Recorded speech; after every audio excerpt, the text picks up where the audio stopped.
los com a paz do Senhor. E antes de nós entrarmos lá no livro de Esdras, né?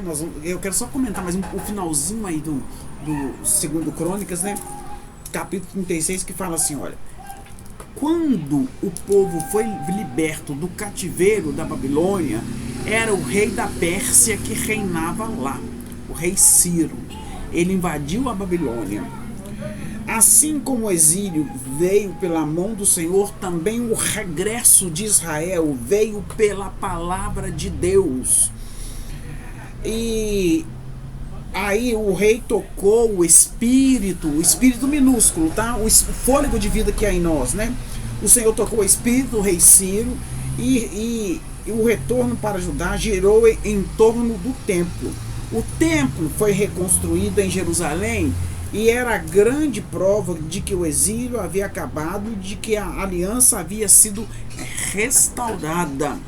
O sinal da nova aliança em nossas vidas é você confessar Jesus como Salvador de sua vida e deixar Deus trabalhar em sua vida. Deixa Deus trabalhar.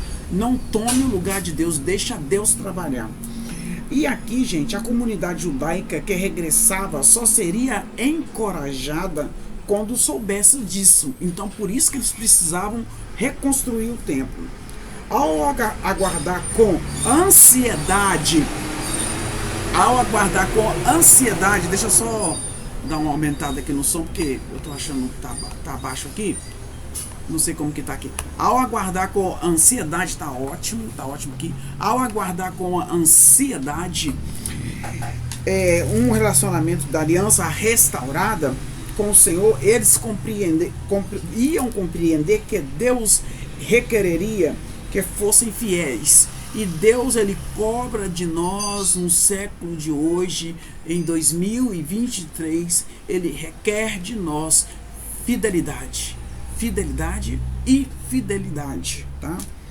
E assim como havia exigido fidelidade de seus pais antes do exílio, que aqui em 2 Crônicas ele está falando de pós-exílio, a devoção ao Senhor seria o caminho para a bênção.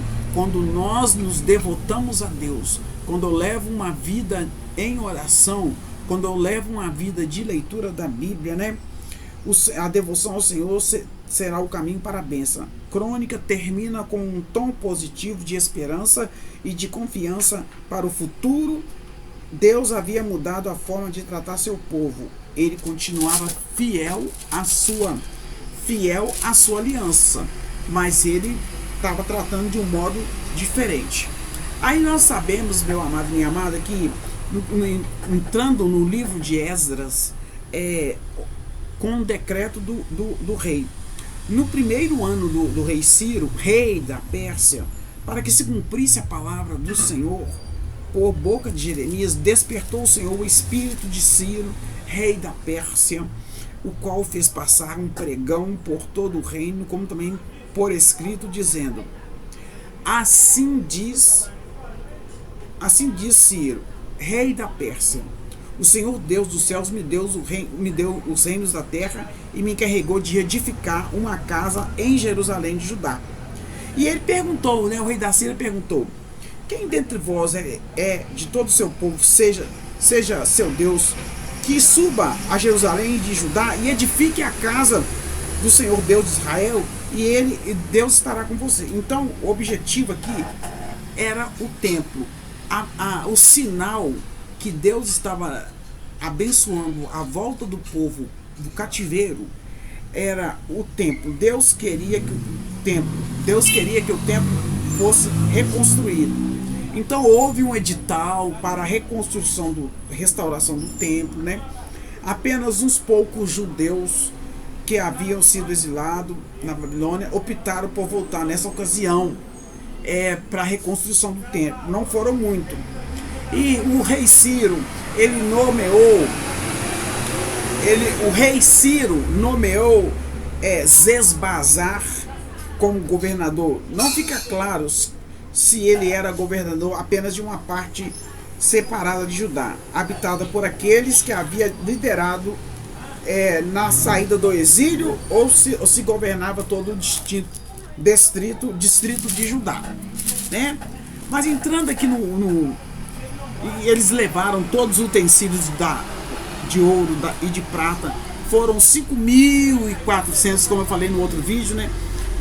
Todos esses levou Sesbazar quando voltou do exílio, saíram da Babilônia para Jerusalém. O sinal era a reconstrução do templo. Entrando aqui no livro de Esdras, capítulo 2, aí mostra, no capítulo 2 de Esdras, a lista dos que voltaram da Babilônia.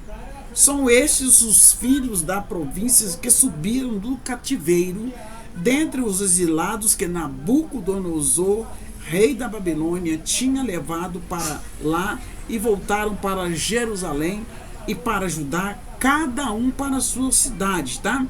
Então, assim, eu vou falar só o princípio, tá? Os filhos de Parós, né? Os filhos de Cefatias, os filhos de Ará, os filhos de Paate, os filhos de Elon, os filhos de Jatu, os filhos de Jacaí, os filhos de Bebai, os filhos de Adonição, os filhos de Bijivai, uns nomes esquisitos, né? Os filhos de Adim, os filhos de Ater, os filhos de Bezai, os filhos de Jora, os filhos de Zibar, os filhos de Belém, os filhos de Netofá, os filhos de Anonote, os filhos de Asmavete, os filhos de Kiriat Arim, os filhos de Ramá, os filhos de Miquimás, os filhos de Nebo, os filhos de Magbis, os filhos de Elão, os filhos de Arim, os filhos de Lode, os filhos de Jericó, os filhos de Seanã, os sacerdotes também vieram, né? Os sacerdotes vieram 973. Jacira Rodrigues, Deus abençoe sua vida. Os filhos de Passur, os filhos de Arim, os levitas também vieram 74. Os cantores, os filhos de Asaf, que estavam lá também, 128. Os filhos dos porteiros vieram, os servidores do templo, os filhos de Queros, os filhos de Lebana, os filhos de Sanlai, os filhos de Gidel, os filhos de Rezim, os filhos de Uzá, os filhos de Asnã. Então aqui ver filho de Baquebuque, os filhos de Basluque, os filhos de Barcos, os filhos de Nesias, os filhos dos servos de Salomão. Os que regressaram, tem mais filhos aqui, vai até os 70, tá? Tá falando só, né? Falando a respeito dos filhos. O que acontece? Para eles saberem de qual famílias que eles eram, eles tiveram que procurar o registro deles nos livros genealógicos, porém eles não acharam, pelo que foram tidos por imundos para o sacerdócio. Então teve uns que não encontraram o nome, mas os que estavam registrados lá, né? Os filhos de Delalias, filhos de Tobias, os filhos de Necoda, 652, também os filhos do sacerdote, filhos de Abaías, filhos de Cós, filho de Barzilai, que se casaram com uma das filhas de Barzilai, o Gileadita, foi chamado pelo nome dele. Eles procuraram, gente, né? O governador lhes disse assim, eles procuraram o nome deles. A gente tem um registro, né? Quando você nasceu, você tem um registro que prova de quem você é filho. Não adianta você falar que é filho de alguém se o nome não estiver lá, tem que estar registrado. E aqui eles tinham que procurar o registro deles nas tribos, porque foi tudo registrado. E teve uns que aqui não acharam. Eles procuraram o registro nos livros genealógicos, porém não acharam. Viu como é importante o livro de Esdras, né? Falando da genealogia. A genealogia é mega importante, é um pouco chato de ler, mas é importante. Aí o governador lhes disse, não comecem das coisas sagradas, e consideraram eles imundos, porque eles não foram achados no livro. Então o governador lhes disse que não comessem das coisas sagradas, até que se levantasse um sacerdote com Urim e Tumim. O que era Urim e Tumim? Eram as duas pedras que eram usadas para tirar sorte, para ver se eles eram filhos de sacerdotes ou não, enquanto não aparecesse. E toda essa congregação junta foi de 42.360 Ao todo, saiu na primeira leva de cativeiro que saiu lá da Babilônia, foram 42.360. Muita gente, e foram poucos. Afora seus servos e suas servas, que foram 7.337, tinham 200 cantores e cantoras, os seus cavalos, 736, os seus mulos, e 245, os seus camelos, 435 jumentos, fora as coisas deles, né, gente? Olha que povão que saiu de lá, ainda fala que saiu pouco. Alguns das cabeças de família vindo à casa do Senhor, qual está em Jerusalém, deram ofertas voluntárias para a casa do Senhor, para restaurar o seu lugar. Então, pelo que eu entendo, o primeiro lugar que foi restaurado foi a casa do Senhor. Segundo seus recursos, deram para o tesouro da obra em ouro 61.000 daricos, era o dinheiro da época, né? E em prata 5.000 arratéis e 100 vestes sacerdotais. Os sacerdotes, os levitas e alguns do povo, tanto os cantores como os porteiros e os servidores do templo, habitaram na sua cidade, como também em todo Israel. Só para vocês verem uns comentários aqui assim, olha. Os que regressaram eram exilados, eram considerados a verdadeira Israel, descendentes da família de Israel antigo. Eles eram conhecidos também como remanescentes. Quando fala remanescentes, também são chamados de israelitas, tá? Israel era o nome usado para definir o grupo das pessoas listadas como tendo regressado do exílio. Assim, esses exilados que retornaram receberam o selo de autenticidade ao serem chamados de Israel. São os verdadeiros descendentes da linhagem de Jacó e a verdadeira nação israelita. No capítulo 2, do 36 a 39, os sacerdotes eram descendentes de Arão, que eram da tribo de Levi, juntamente com seus filhos, eram ordenados a fim de serem responsáveis pelo sacrifício no templo. Eles eram responsáveis.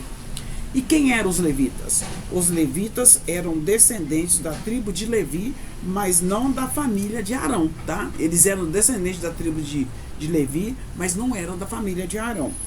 Eles auxiliaram o sacerdote, eles ajudaram o sacerdote. Quem eram os cantores?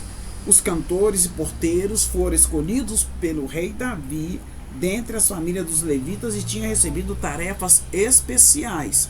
Então, é da família dos cantores lá. E quem eram os servidores do templo? Eram considerados os trabalhadores mais simples do templo, serviam ao Senhor com total devoção. E que negócio é esse da Urim e Tumim? Urim e Tumim foram consultar. Essas pedras eram duas pedras, né? Elas eram usadas para ajudar a determinar a vontade de Deus acerca de uma questão. Então, como eles estavam em dúvida a respeito de certas pessoas, que se elas eram de tal tribo ou não, então eles estavam estavam aguardando chegar a pedra para eles estar tirando a sorte e para ver quem era de qual tribo. Então, isso que aconteceu aqui, ó, eram usadas para ajudar a determinar a vontade de Deus acerca de uma questão que eles não conseguiam resolver, tá? Em nome de Jesus. Aleluia. Eu sou a evangelista Patrícia. Deixa o seu like, deixa o seu comentário em nome de Jesus, tá? Que toda sorte de bênção esteja sobre sua vida. Esse é capítulo 2 do livro de Esdras. Deixa o seu like e o seu comentário.